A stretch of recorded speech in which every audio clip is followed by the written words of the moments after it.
তোমাদের সরস্বতী পুজোয় বলেছিলাম ইয়ানকে দেখাবো। ইয়ান বলতে আমার বেবি বেবি ছেলে হয়েছে।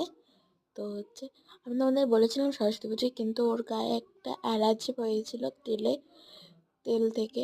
তো ওর শরীরটা খুব খারাপ ছিল, আমি বুঝতে উঠতে পারিনি। তো ডাক্তারকে ফোন করে তখন ডাক্তার বললো কোনো তেল মাখাবে না।